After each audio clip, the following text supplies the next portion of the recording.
Hello friends, this is me Mayur, and today we are going to discuss the chapter mineral resources of your NCERT geography.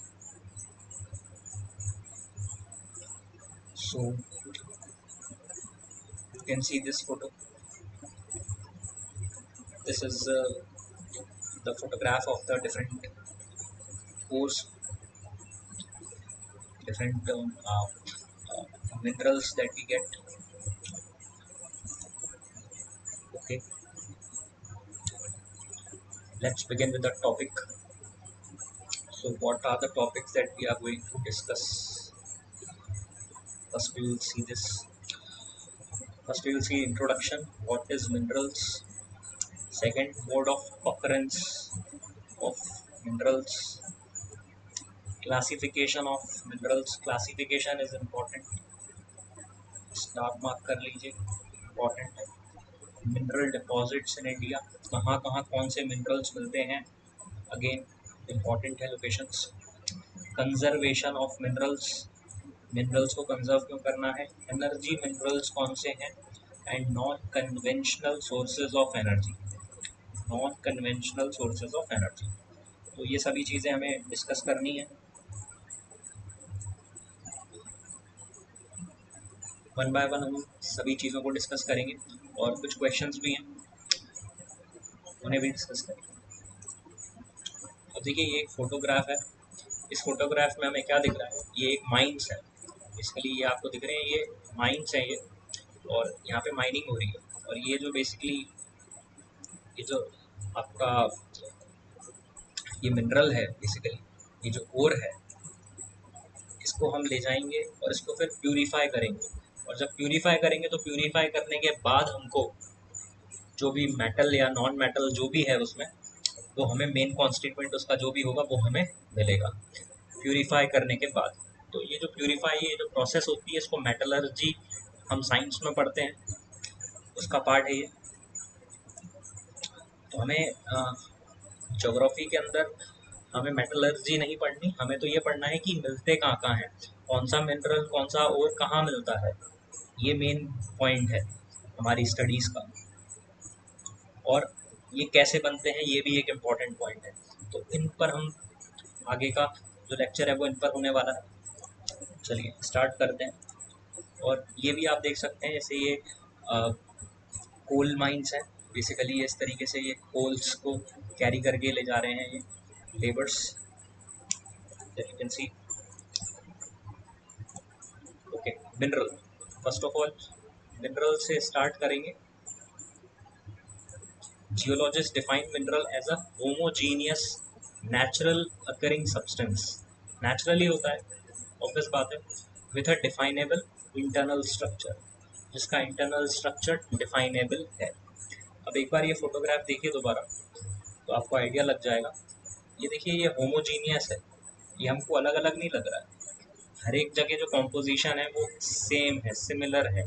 That's why it looks like homogeneous, that's why it is a homogeneous. Okay,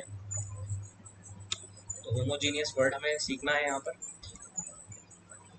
homogeneous natural occurring, ये natural है, natural occurring substance है, and जिसका internal structure definable है, जिसको हम define कर सकते हैं. Got it. Next, minerals are found in varied forms in nature. कई सारे फॉर्म्स में मिलते हैं, जैसे कि डायमंड भी नेचुरली मिलता है. डायमंड की भी माइंस होती हैं.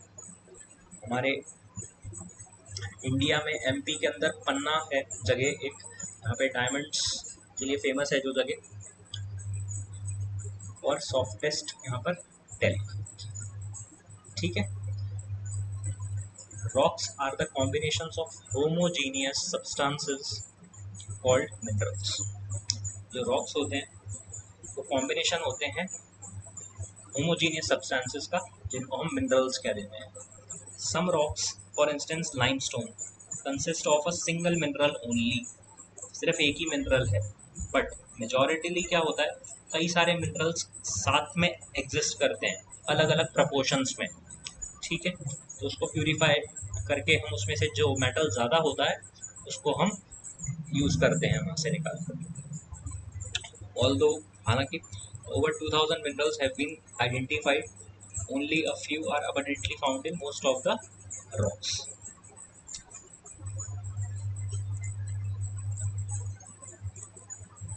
Mode of occurrence, ये किस मोड में हमें मिलते हैं, मोड ऑफ ऑकरेंस.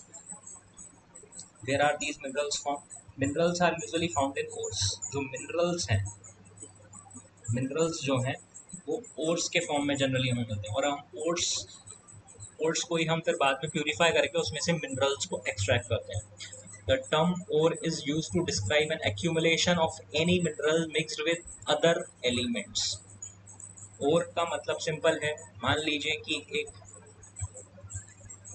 ये पत्थर है, मान लीजिए इस पत्थर में काफ़ी सारे पार्टिकल्स जो हैं वो किसके हैं, आयरन के हैं. मान लीजिए आयरन Fe, आयरन के हैं, Fe के हैं. कुछ पार्टिकल्स इसमें सिलिका भी है, मान लेते हैं इसमें Si सिलिका भी है, Si का कोई ऑक्साइड मान लेते हैं, SiO2 सिलिका भी है. और इसमें कुछ और भी चीज़ें हैं. तो आप देख रहे हैं इसमें मेन एलिमेंट जो है आयरन है, ज़्यादा इसमें 60% मान लीजिए इस पूरे पत्थर में आयरन है. पर बाकी चीज़ें भी हैं, कुछ कुछ मान लीजिए 10% सिलिका मिल जाता है, कुछ और चीज़ें मिल जाती हैं, डस्ट पार्टिकल्स हों, कुछ और पार्टिकल्स हों. इस तरीके से जब हम इसको प्योर कर लेंगे तो हमें 60% आयरन मिल जाएगा, लाइक दैट. तो हम इसको क्या बोल देंगे, आयरन की ओर बोल देंगे. क्यों क्यों बोल देंगे, क्योंकि इसमें ज़्यादा है आयरन, आयरन की क्वांटिटी इसमें सफिशिएंट, दैट्स व्हाई. ठीक है, आई होप क्लियर है. Minerals generally occur in these forms, basically igneous and metamorphic rocks.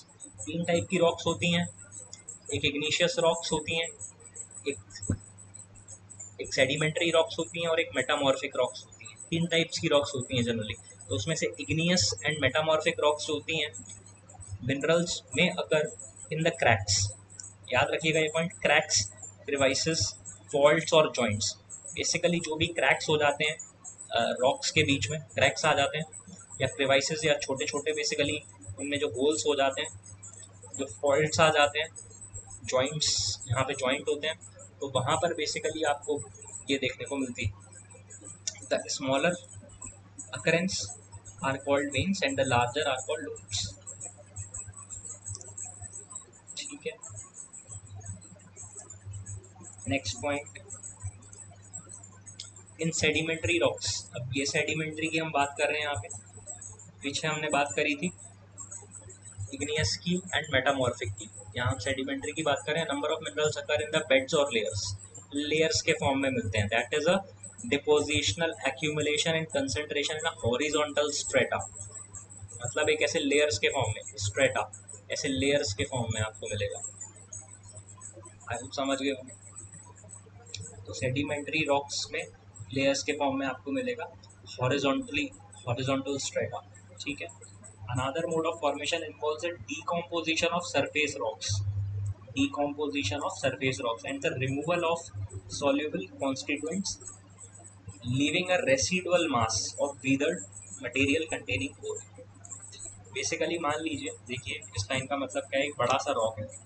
अब धीरे धीरे इस पे पानी का एक्शन होगा, वाटर एक्शन होगा, बरसात आएगी, पानी का एक्शन होगा, हवा चलेगी, विंड एक्शन होगा, तो क्या होगा, इसका वीदरिंग होगी इसकी. बेसिकली वीदरिंग का मतलब होता है डिसइंटीग्रेशन ऑफ रॉक्स. रॉक्स धीरे धीरे टूटना स्टार्ट करेगा.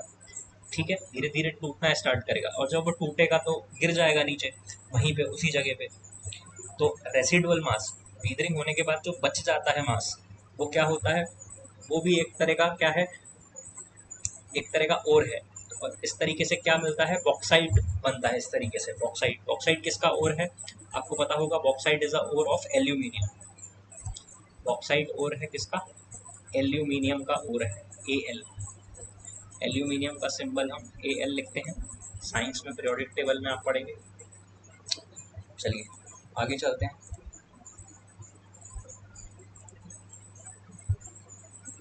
Certain minerals may occur as alluvial deposits in stems of valley floors. देखिए वैली को वैली हमें पता है,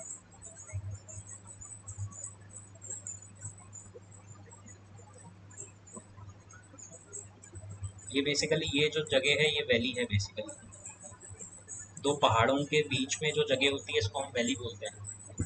ठीक है, दो हिल्स के बीच में जो जगह होती है उसको हम वैली बोलते हैं, और उसको उसका जो बेस है, बेस ऑफ हिल्स, ठीक है, तो वहाँ जो डिपॉजिट्स होते हैं वहाँ मिलते हैं कुछ मिनरल्स।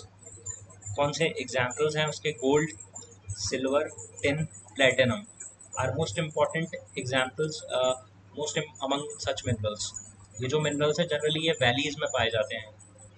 ठीक है, ये जो मिनरल्स हैं मतलब उनके ओर्स और डिपॉजिट्स जो उनके हैं वो जनरली यहाँ पाए जाते हैं वैलीज में। नेक्स्ट है the ocean waters contains vast quantity of minerals. Ocean water, समुद्र में बेसिकली मिनरल्स, काफ़ी सारे मिनरल्स ऐसे हैं जो हमें ओशंस में भी मिलते हैं, उनकी अच्छी खासी क्वांटिटी जो होती है वो ओशंस में होती है। Most of these are too widely diffuse to be of economic significance. अब देखिए इस लाइन का मतलब क्या है। आप देखिए अगर कोई ओशन में चीज़ है, मान लीजिए ये मैंने जो बनाया है ये ओशन, ओशन है ये,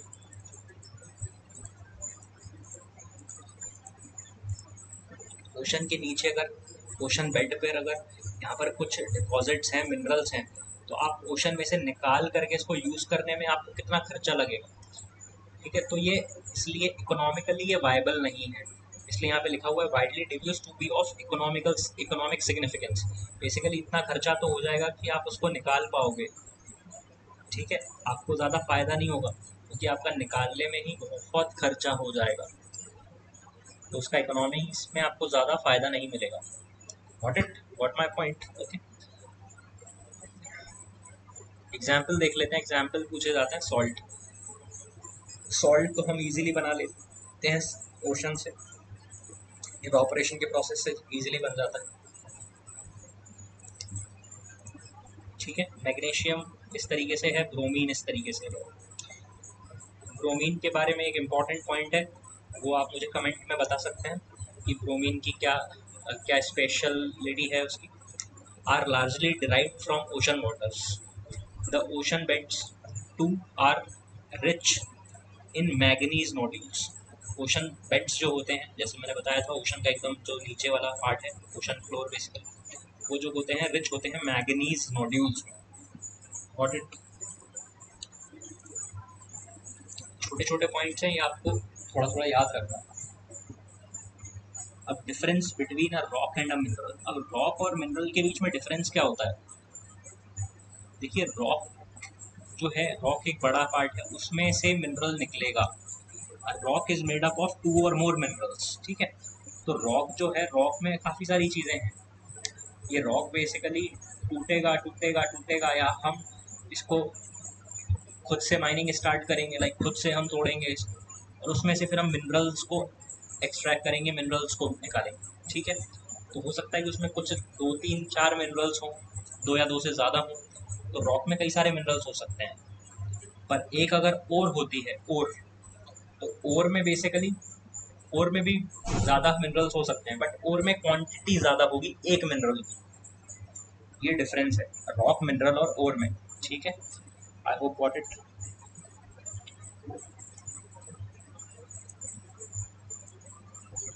चलिए नेक्स्ट कुछ क्वेश्चंस देख लेते हैं। Which one of the following minerals is formed by the decomposition of rocks. Rocks के डीकम्पोजिशन लीविंग अ रेसिडुअल मास। अभी बताया था मैंने, रेसिडुअल मास, वीदर वीदरिंग होने के बाद रेसिडुअल मास बच जाता है, जो वो कौन सा होता है?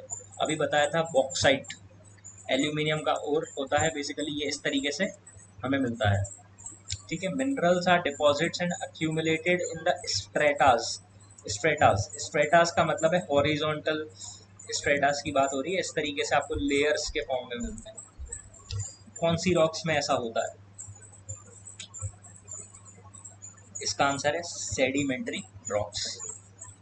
देखिए इग्नियस तो नहीं होगा, इग्नियस रॉक और मेटामॉर्फिक तो हमने सबसे फर्स्ट पढ़े थे, एक बार फिर से रिवाइज करा देता हूँ आपको। देखिए Ignis and metamorphic rocks minerals जो हैं में अकर इन क्रैक्स क्रेवाइसेस फॉल्ट्स में मिलते हैं। ये जो इग्नियस और मेटामॉर्फिक रॉक्स वाले जो मिनरल्स हैं ये कहाँ मिलते हैं? क्रैक्स वगैरह में मिलते हैं, क्रैक्स क्रेवाइसेस जॉइंट्स वगैरह में मिलते हैं। ठीक है।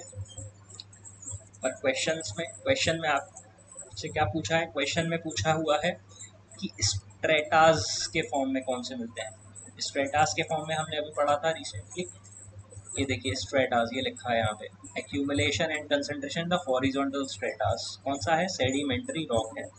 आई होप क्लियर हो गया है कॉन्सेप्ट। इस टाइप के क्वेश्चंस आ जाते हैं समटाइम्स।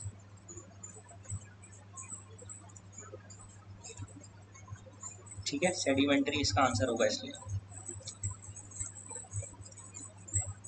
आगे चलते हैं। क्लासिफिकेशन, ये मैंने कहा था ये इंपॉर्टेंट है, इसको मार्क कर लीजिए। कई बार 2 मार्क्स या 3 मार्क्स में डायरेक्ट क्वेश्चन आ जाता है क्लासिफिकेशन के ऊपर कि classify minerals, classify resources of energy, इस तरीके से डायरेक्ट पूछ लेते हैं। सो देखिए मिनरल्स को हम 3 तरीके से क्लासीफाई करते हैं, metallic minerals, non metallic minerals और एनर्जी मिनरल्स। 3 तरीके से हम क्लासीफाई करते हैं। अब मेटालिक में 3 आते हैं। एक होते हैं फेरस, मतलब जिनमें आयरन होगा। एक होते हैं नॉन फेरस, जिनमें आयरन नहीं होगा। और थर्ड है प्रीशियस। प्रीशियस कौन से? जो कीमती हैं, लाइक गोल्ड, सिल्वर, प्लैटिनम, ये जो है ये प्रीशियस वन है। नॉन फेरस, जिनमें आयरन नहीं है, कौन से हैं? Copper, lead, tin. ये 3 जो आते हैं वो नॉन फेरस में आते हैं, याद रखिएगा। कॉपर, लेड और टिन जो है वो नॉन फेरस में आते हैं। फेरस में कौन कौन से आते हैं? सबसे पहले तो फेरस है, नाम है तो आयरन तो आएगा ही आएगा इसमें। ठीक है, आयरन कंटेनिंग, तो आयरन और मैंगनीज और निकल भी जो है वो फेरस में काउंट होते हैं। Got it. अब आते हैं second, that is non metallic, जो मेटल्स नहीं है। कौन से? सॉल्ट्स सभी, sulphur, limestone, Mika. Mika is important one. ठीक है, मिक्का। ठीक है, मार्बल। ये सारे जो हैं नॉन मेटेलिक हैं, मेटल्स तो नहीं है, नॉन मेटेलिक हैं। और थर्ड आते हैं energy minerals. Energy minerals is example coal, petroleum, natural gas, जो भी हम एनर्जी के यूज़ करते हैं वो सभी इसमें आ जाएंगे।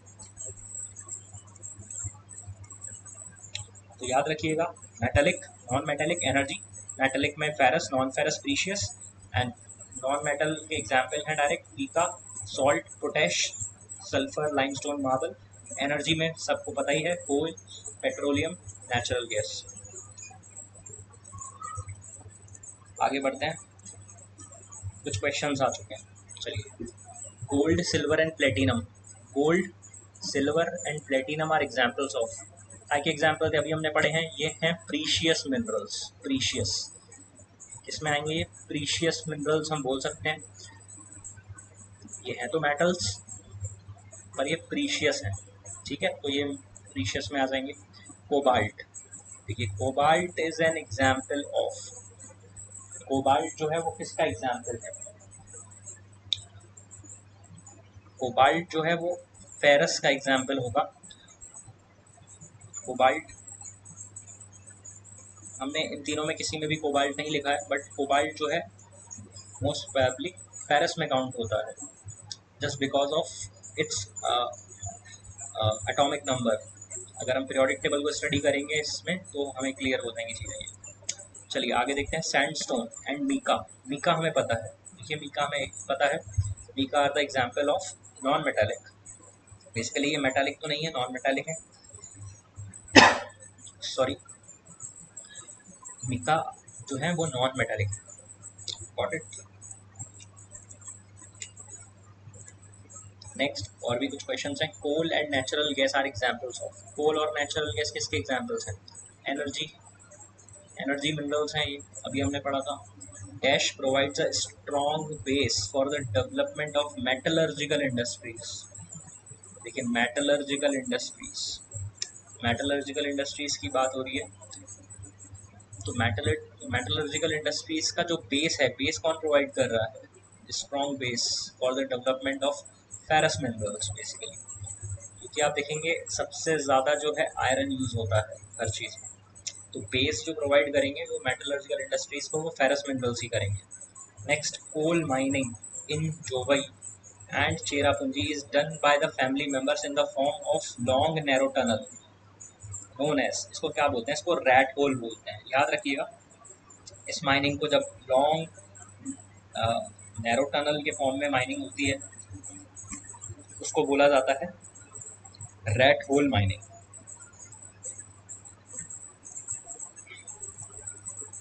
चलिए next, mineral deposits in India, this is important.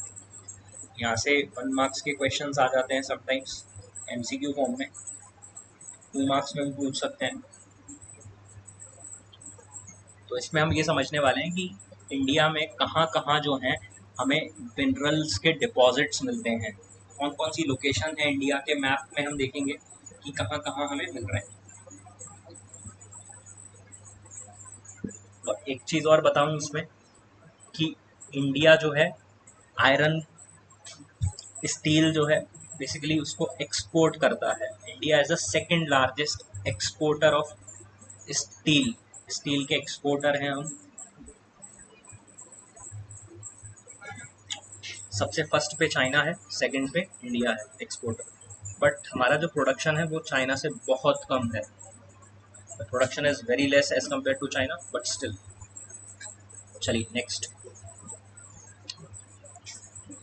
अब इस फोटो को जरा ध्यान से देखिए, ये ओर है, यहाँ जो आप देख रहे हैं ये रॉक है, ये पूरा जो आप बड़ा सा देख रहे हैं ये पूरा रॉक है।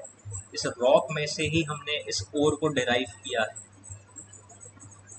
अब इस ओर के अंदर से हम डिराइव किसको करेंगे, ये आयरन का ओर है, so we will derive iron from that, iron Fe, iron. ठीक है, ये जो ओर है इसमें से हम आयरन को हम निकालेंगे। तो हमने रॉक्स में से ये जो रॉक्स हैं इनमें से हमने पहले ओर निकाला है, तो फिर ओर को हम और प्यूरिफाई करेंगे तो हमें आयरन मिल जाएगा प्यूरिफाइड फॉर्म में। और फिर वो आयरन को हमने इस तरीके से गर्म करके शेप दे दिया है, और वो आप देखोगे इस तरीके से ये रोल्स जो होते हैं उस तरीके से फिर ये इंडस्ट्रीज में से फिर ये यूज़ किया जाता है इस तरीके, इस फॉर्म में। ठीक है, चलो let's begin with the iron ore first, कि आयरन ओर कहाँ कहाँ मिलती है। अब सबसे पहले हम समझ लेते हैं कि आयरन के कौन कौन से ओर्स हैं। अब ये 4 बेसिकली ओर्स हैं आयरन के, मैग्नेटाइट, हेमेटाइट, सिडराइट और लेमनाइट। अभी हमने जो देखा था पिछला फोटो उसमें हेमेटाइट ओर था, और यहाँ ये चारों ओर है, मैग्नेटाइट ओर है, हेमेटाइट ओर है, सिडराइट है और लेमनाइट है, ये चारों ओर्स हैं।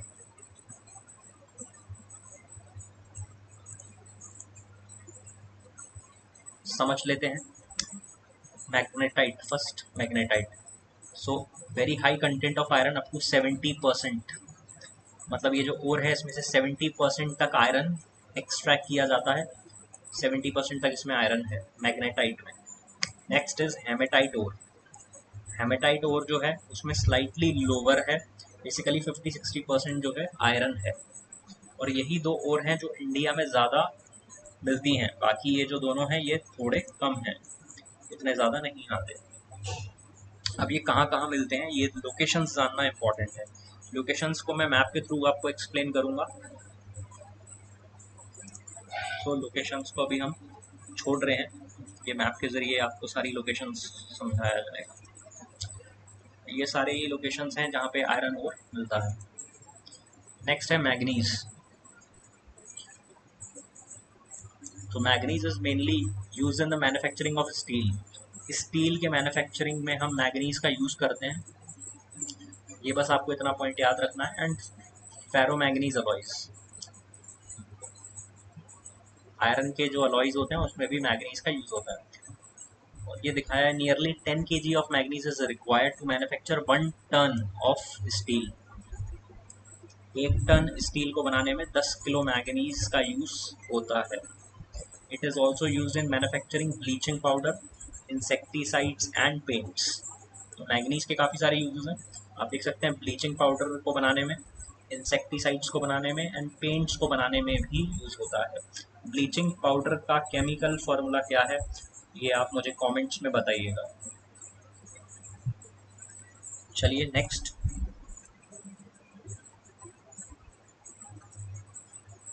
क्वेश्चंस हैं। Magnetite is the finest iron ore with a very high content of iron up to, अभी हमने देखा था 70%, इसका आंसर हो जाएगा 70%। Next, Durg Bastar Chandrapur belt lies in, ये क्वेश्चन अभी हमने लोकेशंस डिस्कस नहीं करी हैं, इस क्वेश्चन को हम डिस्कस करेंगे लोकेशंस के बाद, तो आपको समझ आएगा। नॉन फेरस मिनरल्स पे आ जाते हैं कि नॉन फेरस मिनरल्स कौन कौन से हैं इम्पोर्टेंट। सो पहला है copper, copper is important, copper का यूज़ हम काफ़ी ज़्यादा करते हैं।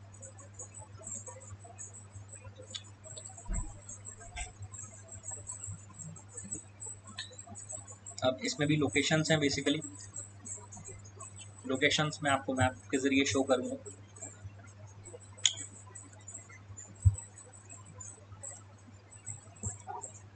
बॉक्साइट, बॉक्साइट मैंने आपको बताया था कि bauxite is the ore of aluminium, ये एल्यूमिनियम का ओर है बेसिकली, ये याद रखना है। Next, non metallic, non metallic minerals important है। नॉन मेटेलिक में सबसे इम्पोर्टेंट मिक्का ही है। मिक्का बेसिकली इस तरीके का दिखता है, ये आप देख रहे हैं, ये एक लेबर इसमें से देख रहे हैं आप, ये मिट्टी में से किस तरीके से ये जो छोटे छोटे मिक्का के स्टोन्स हैं उसको ये निकाल के इसमें रख रहे हैं, तो इस तरीके के फिर इसको प्योर किया जाएगा बाद में और उससे मिक्का निकाला जाएगा। एग्जैक्टली मिक्का जो है वो किसी भी कलर का होता है, क्लियर भी हो सकता है, black, green, red, yellow, brown, काफ़ी सारे कलर्स का हो सकता है मिक्का जो है, ये हमें याद रखना है। These sheets can also be thin that 1,000 can be layered into a mica sheet of a few centimeter high, काफ़ी लेयर्स बनाई जा सकती हैं इसकी, थिन शीट्स में हम इसको कन्वर्ट कर सकते हैं, काफ़ी इंपॉर्टेंट एक मटेरियल है ये। अब देखिए ये यूज़ कहाँ कहाँ होता है, याद रखिएगा कि ये जो मिक्का है ये इलेक्ट्रिक और इलेक्ट्रॉनिक इंडस्ट्रीज़ में यूज़ होता है सबसे ज़्यादा। ये कहाँ कहाँ मिलता है ये मैं आपको मैप पर शो करूँगा अभी। इलेक्ट्रिक एंड इलेक्ट्रॉनिक डिवाइसेस में ये यूज़ होता है मिक्का का, ये पॉइंट याद रखना है।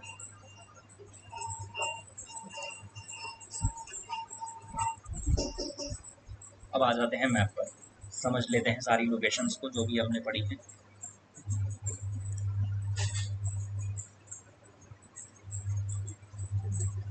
थोड़ा जूम कर देता हूँ मैप, अब आपको सब क्लियर हो जाएगा। देखिए सबसे पहले आयरन को देखते हैं, iron ore, iron ore fields हैं, आयरन ओर माइंस हैं और आयरन ओर एक्सपोर्टिंग पोर्ट्स हैं। मैंने बताया था जिस तरीके से कि हम कुछ आयरन, और जहाँ आयरन होगा बेसिकली वहीं स्टील प्लांट्स भी होंगे, तो आयरन से जो हम स्टील बनाते हैं उसको हम एक्सपोर्ट भी करते हैं। ओके, सो कुछ पॉइंट्स हैं यहाँ पे जो हमें याद रखने हैं, जगह लोकेशंस।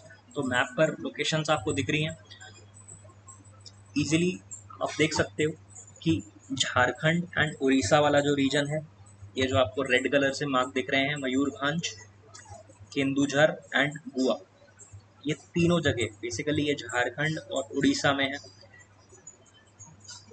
तो यहाँ पर क्या मिलता है, आयरन और यहाँ पर फाइंड होता है। इसी के पास में एक पोर्ट भी है, ये दिख रहा है पारादीप पोर्ट, बेसिकली यहाँ से एक्सपोर्ट होता है। ठीक है, अब हम आ जाते हैं नेक्स्ट लोकेशन पर जो कि है छत्तीसगढ़ स्टेट में, छत्तीसगढ़, मध्य प्रदेश एंड महाराष्ट्र, ये तीन स्टेट में आप देखेंगे यहाँ पर।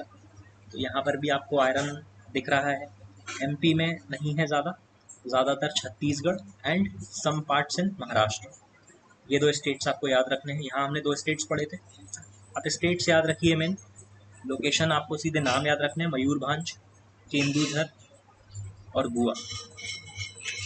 और ऐसे ही इसमें आपको लोकेशन जो है स्टेट याद रखना है, छत्तीसगढ़ एंड महाराष्ट्र। और फेमस लोकेशंस बता देता हूँ, जैसे Bailadila, Bailadila is famous and important also. Maikal hills important है यहाँ पर, चंद्रापुर इम्पॉर्टेंट है। अब ये जो है ये कहाँ से एक्सपोर्ट करेंगे, ये विशाखापट्टनम पोर्ट से एक्सपोर्ट करेंगे क्योंकि वो इनके पास है। ठीक है, यहाँ पे विशाखापट्टनम पोर्ट है, वहाँ से ये एक्सपोर्ट करेंगे। नेक्स्ट वेस्ट की तरफ आते हैं, रत्नागिरी, ये महाराष्ट्र में है रत्नागिरी।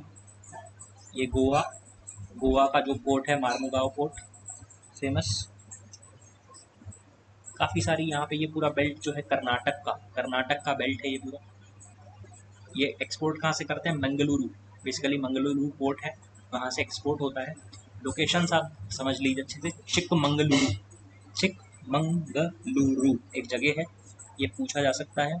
चित्रदुर्ग, बलरी, कुद्रेमुख, ये जगह आपको याद रखनी है आयरन ओर के लिए।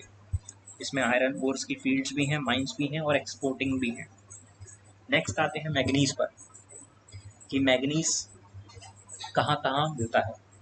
तो मैग्नीज के लिए आपको सबसे पहले एमपी दिख रहा है आपको, एमपी और महाराष्ट्र। एमपी महाराष्ट्र आपको याद रखना है, इम्पॉर्टेंट जगह जो है सबसे इम्पॉर्टेंट वो एमपी और महाराष्ट्र ही है। तो बालाघाट याद रखिएगा, मैग्नीज के लिए इम्पॉर्टेंट है बालाघाट। और यहाँ हमने आयरन के लिए बेलाडीला पढ़ा था, कंफ्यूज मत करिएगा बालाघाट और बेलाडीला में। Balaghat is different and Bailadila is different. Balaghat, okay, Balaghat, Nagpur is also, remember it. ये लोकेशन याद रखिए यहाँ पर। अगली लोकेशन एक याद रखिए सुंदरगढ़, ये बेसिकली उड़ीसा में। तो स्टेट्स अगर मैं आपको बताऊं तो स्टेट्स आप कौन कौन से याद रखेंगे, कर्नाटक स्टेट याद रखेंगे, एमपी, महाराष्ट्र एंड उड़ीसा, ये 4 स्टेट्स आप याद रखेंगे मैग्नीज के लिए। नेक्स्ट आते हैं बॉक्साइट आपको याद रखना है कटनी, अमरकंटक और बिलासपुर, ये सबसे इम्पोर्टेंट है। इसमें ये 3 लाइन से हैं, ये एक ही पूरा आपका एक पूरा कह सकते हैं कि एक ही पूरा पास है, रोड है, और एक ही साथ ये तीनों का नाम आता है, कटनी, अमरकंटक एंड बिलासपुर। क्या मिलता है, बॉक्साइट, फेमस है, याद रखना है बॉक्साइट। नेक्स्ट आते हैं मीका। सो मीका के लिए अलग अलग लोकेशंस है, स्टार वाली लोकेशंस देखिए, नेलोर आंध्र प्रदेश में। फिर नेक्स्ट है आपको यहाँ पर ऊपर देखना है, झारखंड में आपको हजारीबाग एंड गया इन बिहार। ठीक है, हजारीबाग इन झारखंड, गया इन बिहार, ये लोकेशंस याद रखनी है। और फिर अगली लोकेशन है राजस्थान में। राजस्थान में भी मिक्का पाया जाता है, मस्ट रिमेंबर, राजस्थान में भी मिक्का पाया जाता है, अजमेर एंड ब्यावर। ठीक है, ये सारी लोकेशंस हो गई। चलिए नेक्स्ट कुछ क्वेश्चंस आ गए। ये मैंने बताया था बल्लरी, चित्रदुर्ग, चिकमंगलुरु, ये कर्नाटक में पाए जाते हैं as a large reserves of iron की हैं, ये आयरन ओर इसका आंसर हो जाएगा। Next is the largest producer of manganese ore in India, manganese.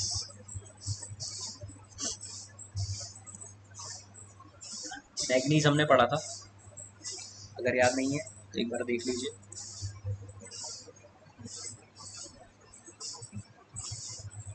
हमने मैंगनीज पढ़ा था अभी,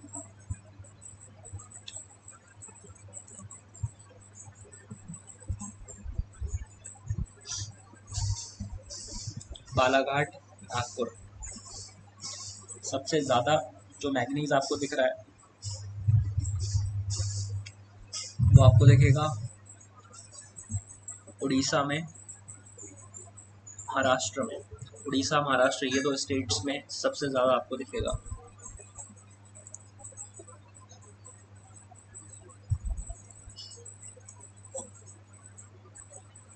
उड़ीसा और महाराष्ट्र में सबसे ज़्यादा था, तो बेसिकली यहाँ आंसर उड़ीसा होगा इसका, क्योंकि यहाँ महाराष्ट्र तो नहीं है, तो उड़ीसा आपको याद रखना है, उड़ीसा इज द आंसर।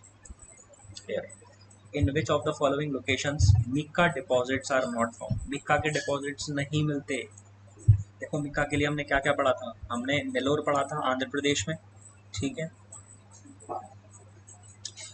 हमने राजस्थान पढ़ा था, राजस्थान के 2 लोकेशंस अजमेर और ब्यावर पढ़े थे हमने, ये दोनों इसमें हैं, तो मतलब वहाँ तो मिलते हैं। हजारीबाग हमने पढ़ा था झारखंड में, ये भी है। कटनी हमने नहीं पढ़ा था, कटनी हमने पढ़ा था बॉक्साइट के लिए, तो Katni is the correct answer. Correct answer. ठीक है,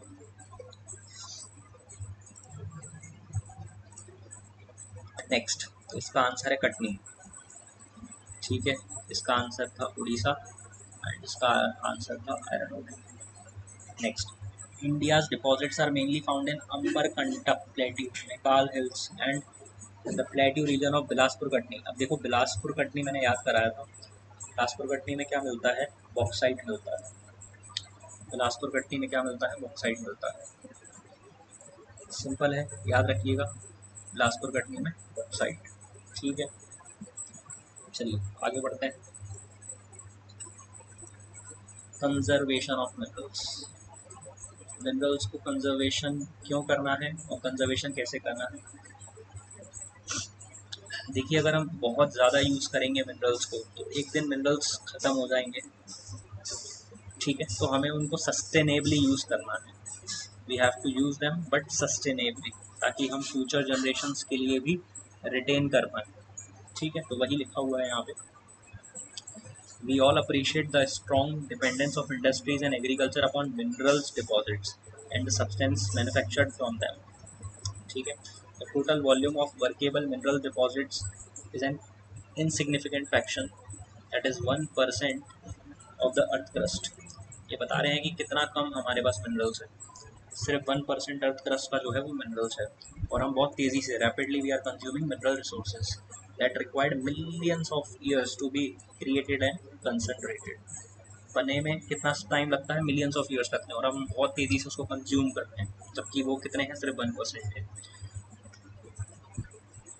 next, the geological processes of minerals formation are so slow that the rates of replenishment are infinitely small to the present rate of consumption. So, mineral resources are therefore finite and non-renewable. Rich mineral deposits are our country's extremely valuable but short-lived possessions. Basically, खत्म हो जाएंगे. That's why continued extraction of ores leads to increasing costs. बाद में basically और cost बढ़ती जाएगी और महंगे होते जाएंगे, क्योंकि कम होते जाएंगे। As mineral extractions comes from the greater depth, जैसे जैसे कम होते जाएंगे हमें और ज़्यादा गहराई में से जाके मिनरल्स को निकालना पड़ेगा, तो उसमें कॉस्ट ज़्यादा बढ़ेगी, जिससे कि क्वालिटी भी कम होगी एज वेल उसकी कॉस्ट भी बढ़ जाएगी। इसलिए हमें उसको कंजर्व करना ज़रूरी है और उसको हमें सस्टेनेबली यूज़ करना है। अब हम आते हैं एनर्जी रिसोर्सेज पे। एनर्जी रिसोर्सेज में बेसिकली हमने देखा था 3 टाइप के आते हैं, coal, petroleum and natural gas. Coal, petroleum and natural gas, ये जो है बेसिकली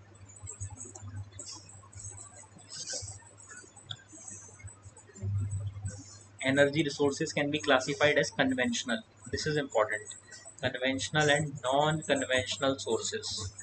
2 टाइप के में हम उसको डिवाइड करते हैं एनर्जी सोर्सेज को, कन्वेंशनल और नॉन कन्वेंशनल। कन्वेंशनल का मतलब है जो हम काफ़ी टाइम से यूज़ कर रहे हैं, कन्वेंशनल मेथड्स हैं। कौन से हैं देख लेते हैं। फायरवुड, कैटल डंग, के कोल, पेट्रोल, नेचुरल गैस, ये सब जो है हम काफ़ी टाइम से यूज़ कर रहे हैं। Gas, electricity from hydel and thermal both, तो ये कन्वेंशनल सोर्सेज हैं। आजकल जो टाइम है वो बेसिकली नॉन कन्वेंशनल सोर्सेज का है, जिसमें हम सोलर पावर को यूज़ कर रहे हैं, सोलर पैनल्स लगा रहे हैं, wind turbines, tidal energy, geothermal energy, biogas plants and atomic energy, that is nuclear power plants. तो आज जो हमारी गवर्नमेंट है वो एम्फेसिस कर रही है कि नॉन कन्वेंशनल सोर्सेज का ज़्यादा से ज़्यादा यूज़ हो और कन्वेंशनल सोर्सेज को हम लिमिट करें। ठीक है, I hope concepts are clear. चलिए, अब इसमें कोल्स के बारे में हमें पढ़ना है, एक इम्पॉर्टेंट है थोड़ा ही। कोल में बेसिकली ये जो पॉइंट्स हैं जो हाईलाइटेड हैं वो इम्पॉर्टेंट है। तो लिग्नाइट कोल है जो लो ग्रेड का ब्राउन कोल होता है, which is soft and high moisture content.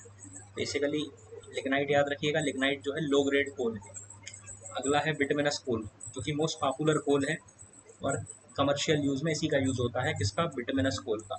Third है एंथसराइट कोल, जिसकी हाईएस्ट क्वालिटी है, हार्ड कोल है ये, तो अच्छी क्वालिटी का कोल है एंथसराइट।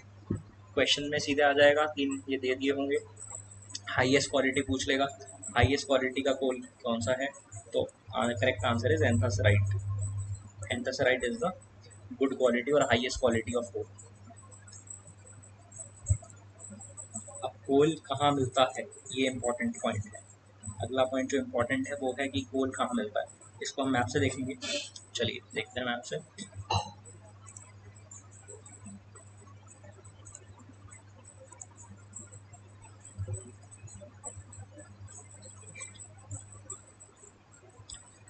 जितने भी आप ब्लैक कलर से देख रहे हैं वो कोल माइंस है।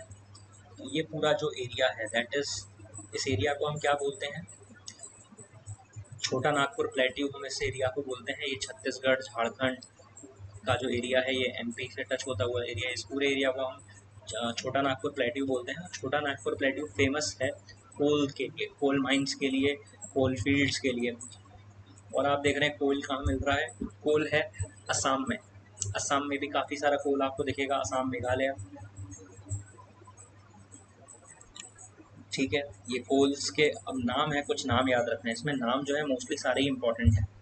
Singrauli in Madhya Pradesh, Korba in Chhattisgarh, Bokaro and Jharia in Raniganj, Raniganj is in West Bengal, Bokaro and Jharia is in Jharkhand and Talcher is in Orissa.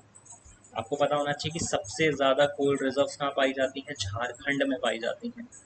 सबसे ज़्यादा कोल रिजर्व्स या कोल डिपॉजिट जो है वो झारखंड में है, ठीक है। हमारे इंडिया में सबसे ज़्यादा कोल कहाँ पाया जाता है, झारखंड में पाया जाता है, ठीक है।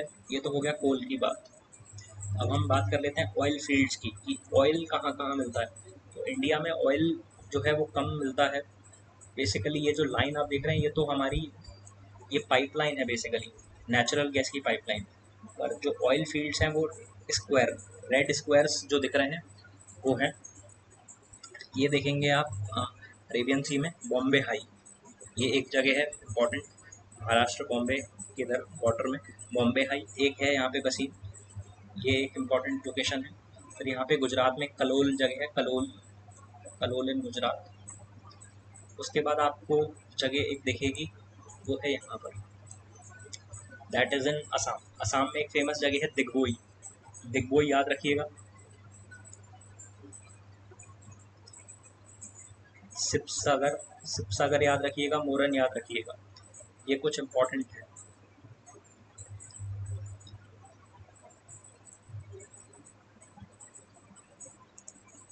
चलिए आगे चलते हैं, क्वेश्चन आ गए कुछ। Majority of India's petroleum production is from, ज़्यादातर प्रोडक्शन जो होता है वो, इस क्वेश्चन में आंसर बॉम्बे हाई है वैसे तो मेरे ख्याल से, बॉम्बे हाई इसका आंसर होना चाहिए। Majority of India's petroleum production is from Bombay high, but Assam एक स्टेट है पूरा, और असम में सबसे ज़्यादा आपको ऑयल ऑयल फील्ड्स मिलती हैं। Is the oldest oil producing state in, हाँ इसका आंसर तो डेफिनेटली असम है, ओल्डेस्ट पूछा है, ओल्डेस्ट ऑयल प्रोड्यूसिंग स्टेट। क्यों आसाम होगा, क्योंकि ये जो बॉम्बे हाई है ये तो अभी कुछ साल पहले ही हमने डिस्कवर किया है, बाकी पुराने जो थे वो आसाम वाले ही थे।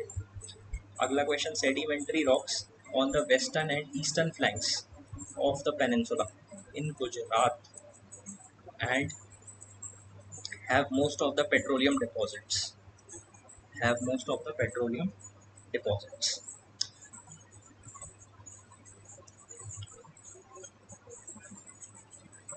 देखिए, sedimentary rocks on the western and eastern flanks of the peninsula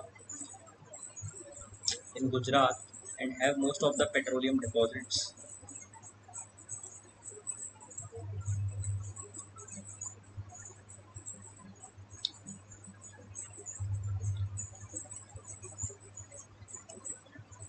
next पे आते हैं, classification based on sources of energy, classification based on source of energy.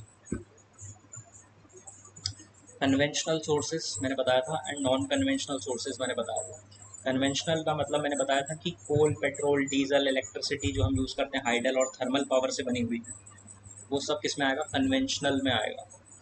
बाकी नॉन कन्वेंशनल में क्या आएगा? सोलर एनर्जी, जो अभी ज़्यादा यूज़ होने लगी है, धीरे धीरे हम उसको इंक्रीज कर रहे हैं।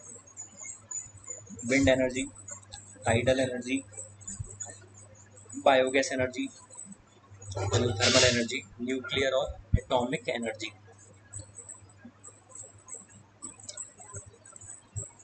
ये सभी।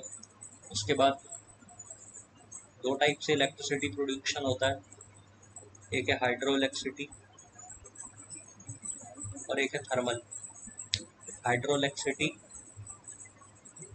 वो है जो वाटर्स के थ्रू, और थर्मल इलेक्ट्रिसिटी जो कि कोल, पेट्रोलियम के थ्रू।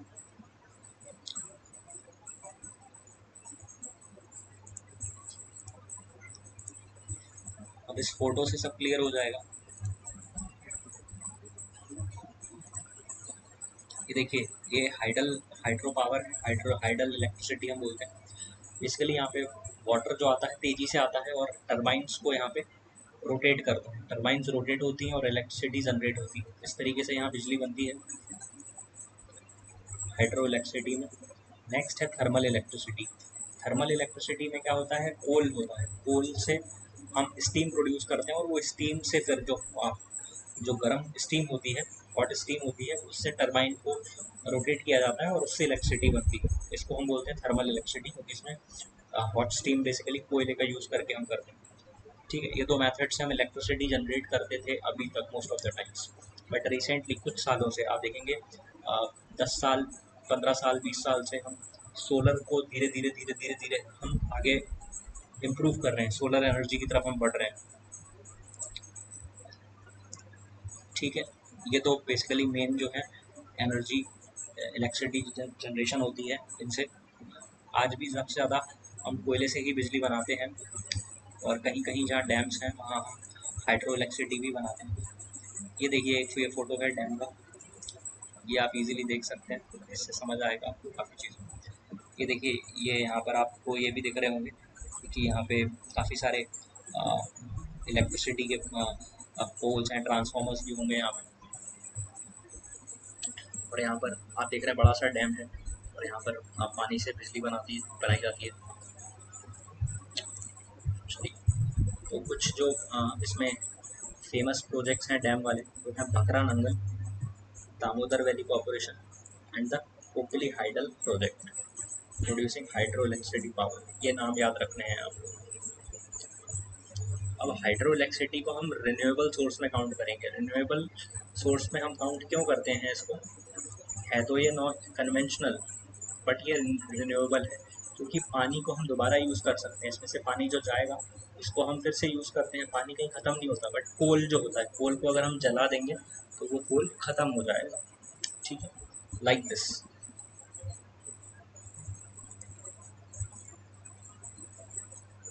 थर्मल इलेक्ट्रिसिटी में आपको बता चुका हूँ, कोयले का यूज़ करते हैं हम इसमें ज़्यादातर।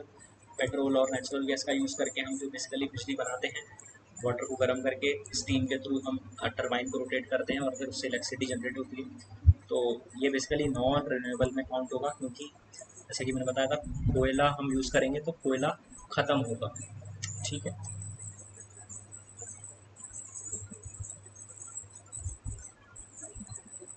अब नॉन कन्वेंशनल में काफ़ी सारे हैं। सोलर पावर, ये देखिए सोलर सेल्स लगे हुए हैं यहाँ पे। Solar power energy, solar panels के ज़रिए हम, जब सन की लाइट पड़ती है तो उससे जो हम सेल्स के ज़रिए इलेक्ट्रिसिटी प्रोड्यूस होती है उसको हम यूज़ करते हैं। इस तरीके से आप देखेंगे रूफ टॉप, बेसिकली छतों पे घर के बड़े बड़े आप मॉल्स में देखेंगे, हॉस्पिटल्स में देखेंगे, इस तरीके के उनके टेरेस पे लगे होते हैं। तो सोलर पावर है। नेक्स्ट आप देखेंगे न्यूक्लियर और एटॉमिक एनर्जी। ये बेसिकली एक फोटोग्राफ है न्यूक्लियर और एटॉमिक एनर्जी का। न्यूक्लियर और एटॉमिक एनर्जी के लिए हमें न्यूक्लियर मटेरियल की ज़रूरत पड़ती है, जनरली जो कि यूरेनियम है और थोरियम है। हमारे इंडिया में ज़्यादातर आपको थोरियम के डिपॉजिट्स मिलते हैं, बेसिकली झारखंड में अरावली हिल्स ऑफ राजस्थान, यहाँ पर पाया जाता है जनरली यूरेनियम और थोरियम। और याद रखना एक पॉइंट, मोनाजाइट सैंड जो है केरला का, वो रिच है किसमें, थोरियम में। This point is important.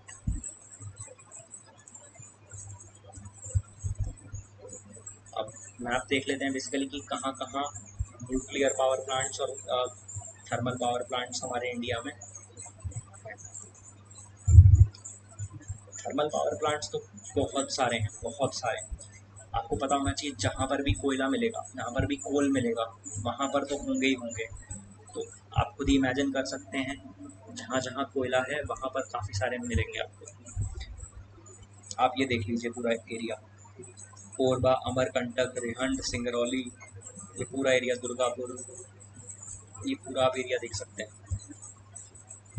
यहाँ पर काफ़ी सारे थर्मल पावर प्लांट्स आपको मिलेंगे।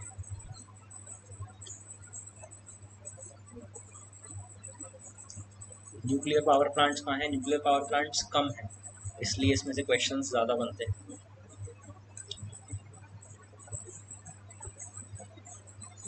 Narora in UP, Rawatbhata in Rajasthan, ककरापारा in Gujarat, Tarapur in Maharashtra, Kaiga in Karnataka, Kalpakkam in Tamil Nadu.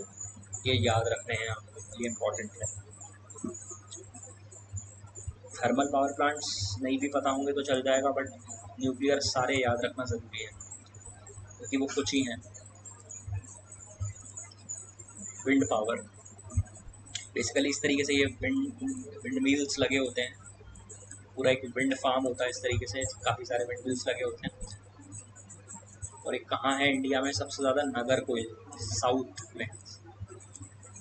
Basically आप साउथ इंडिया तमिलनाडु में जाएंगे तो आपको वहाँ पर आपको, उसमें भी तमिलनाडु में भी एकदम नीचे नीचे की प्लेस पे, लाइक साउथ सदर्न मोस्ट में।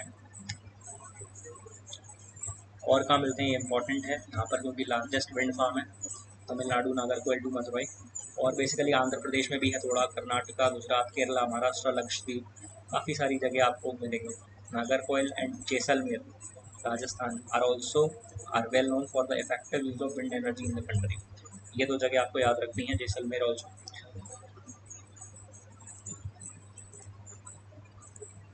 बायोगैस, बायोगैस सिंपली आपको पता होगा बायोगैस कैसे बनता है। जो भी बेसिकली एनिमल का वेस्ट होता है, फार्म वेस्ट होता है, ह्यूमन वेस्ट होता है, उसके ज़रिए हम बायोगैस प्रोड्यूस करते हैं। ठीक है। रूरल इंडिया, बेसिकली जो गांव है, गांव में बेसिकली लोग जनरली कुछ भी कैटल्स को पालते हैं, तो वहाँ पर उनके पास गोबर होता है, सो वी कॉल इट गोबर गैस प्लांट ऑल्सो। और विलेजेस में ये काफ़ी देखने को मिलता है। Next is tidal energy. Again tidal energy is important. Tidal energy का मतलब क्या है, बेसिकली टाइडल एनर्जी एनर्जी है टाइड्स के ज़रिए। टाइड्स के ज़रिए कैसे, हाई टाइड और लो टाइड्स आती हैं, तो उसकी वजह से पानी का जो मूवमेंट होता है, उसकी वजह से वो जो एनर्जी है उसको यूज़ करना, दैट इज़ टाइडल एनर्जी। कहाँ कहाँ देखने को मिलता है, तो गुजरात में, याद रखिएगा, कच्छ में, गुजरात के कच्छ में, और वेस्ट बंगाल के सुंदरबंस के रीजन में आपको ये देखने को मिलेगा टाइडल वाला। So that's a tidal energy. Location याद रखनी है, जियोथर्मल। अब जियोथर्मल एनर्जी क्या है, बेसिकली जब हम अर्थ की हीट को, तो बेसिकली आपको पता है अर्थ के अंदर काफ़ी सारा मैग्मा है, तो उसके अर्थ की जो इंटीरियर की हीट है, उस एनर्जी को अगर हम यूज़ करते हैं तो उसको हम जियोथर्मल एनर्जी बोलते हैं। याद रखिएगा, जियोथर्मल एनर्जी हिमाचल प्रदेश में मणिकर्ण एक जगह है, वहाँ पर काफ़ी जियोथर्मल एनर्जी से एनर्जी प्रोड्यूस होती है। कुछ क्वेश्चंस देख लेते हैं। मोनाजाइट सैंड के ऊपर क्वेश्चन है, विच of the among following minerals is contained monazite sand. कौन सा मिनरल होता है मोनाजाइट सैंड में, थोरियम होता है, हमने पढ़ा था, थोरियम इज प्रेजेंट। ये मैंने अभी बताया, मणिकर्ण इन हिमाचल प्रदेश। कौन सी एनर्जी है? जियोथर्मल। चलो, that's all, finish, chapter finish है। इसी को आप रिवाइज करेंगे तो ये आपका चैप्टर इजीली कवर हो जाएगा। Thank you.